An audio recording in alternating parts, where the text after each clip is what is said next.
Abimael Guzmán inició la guerra contra el Perú en la madrugada del 17 de mayo de 1980, cuando ordenó el asalto en la pequeña comunidad de Chucchi, en Ayacucho, del local del registro electoral.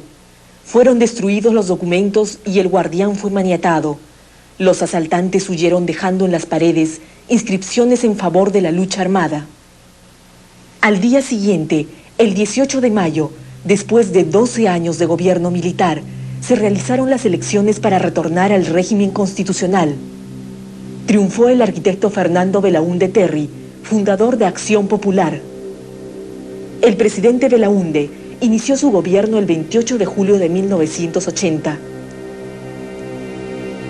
El 24 de diciembre de ese año, fue atacado con cargas de dinamita y armas de fuego el Fundo San Agustín de Aizarca, en Ayacucho. Su propietario Benigno Medina, de 60 años, fue torturado y asesinado, y con él un empleado suyo, Ricardo Lizarbe, de 19 años de edad. Guzmán inició con este crimen lo que iba a ser el más grande baño de sangre que se registra en esta parte del mundo. En octubre, fue asaltado el puesto de la Guardia Civil de Tambo, en Ayacucho. Fueron asesinados un policía y 2 civiles. El robo de dinamita y los asaltos a los policías para despojarles de sus armas se había intensificado. La labor de propaganda en todo el país fue muy intensa. Después del cruento ataque a Tambo, el gobierno se decidió a declarar en estado de emergencia 5 provincias del departamento de Ayacucho. En diciembre levantó esta medida. En todo el año, solo se registraron 4 muertos, 2 policías y 2 civiles. El gobierno practicaba la política del avestruz. No quería ver lo que ocurría a su alrededor. En 1982, el terrorismo, envalentonado por la inercia oficial, causó la muerte de 170 personas. El presidente de la República, por intermedio del ministro del Interior, ordenó el repliegue de los puestos de la Guardia Civil de Ayacucho, es decir, dejó amplias zonas del departamento en manos de Guzmán.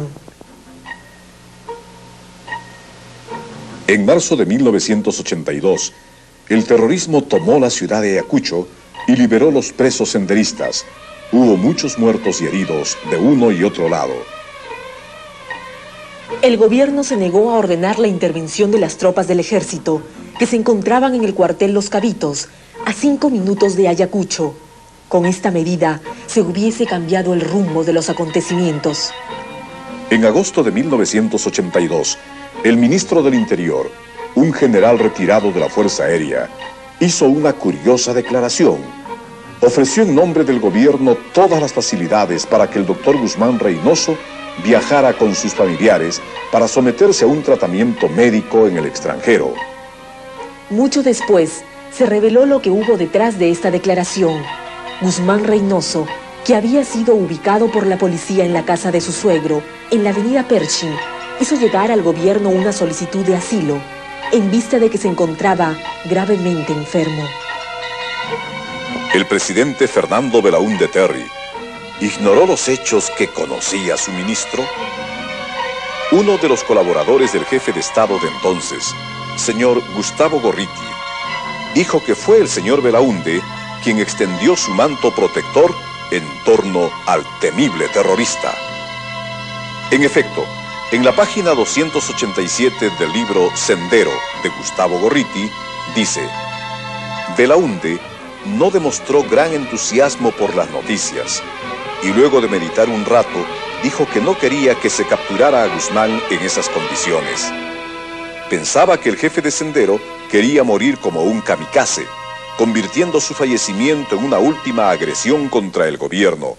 Si se lo arrestaba y moría en el proceso, o luego en manos de la policía, él y su gobierno serían acusados de haberlo asesinado y les colgarían el San Benito encima. No quería un mártir, y menos uno cuya muerte le fuera imputada a su gobierno. El 7 de mayo de 1982, el diario El Comercio, bajo el titular "Ubican a uno de los principales dirigentes de Sendero Luminoso", publicó textualmente parte de las declaraciones del entonces jefe de Relaciones Públicas de la PIP, coronel Pajuelo Roldán, formuladas en rueda de prensa en su despacho. Abimael Guzmán había sido ubicado. Pajuelo Roldán afirmó: por sentido de humanidad, no se procede a su detención. Sabemos dónde está, conocemos sus movimientos.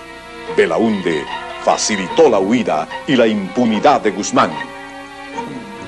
Abimael Guzmán desapareció, seguramente riéndose de la credulidad del gobierno del señor Belaúnde.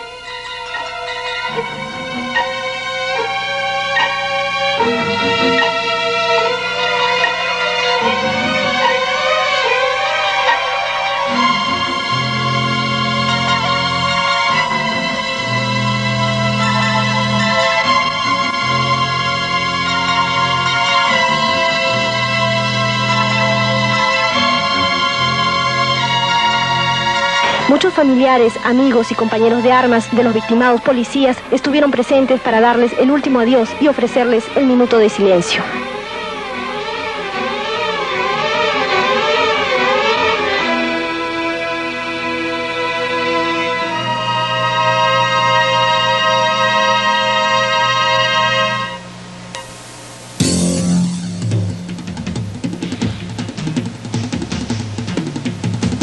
En junio de 1986, los terroristas, recluidos en los penales de Lurigancho, El Frontón y Santa Mónica, esta última de mujeres, ubicada en Chorrillos, se amotinaron, coincidiendo con la reunión en Lima de la Internacional Socialista. La represión culminó con la muerte de 200 amotinados. Yo quiero decirles que este crimen no quedará impune. Tampoco los responsables de este crimen irán a ocultarse dentro de un cuartel de ninguna institución. Le estoy ordenando al ministro del Interior que los traslade de inmediato a Canto Grande. En 1988, las víctimas del terrorismo fueron 1986 y en el año siguiente, en 1989, fueron 3.198.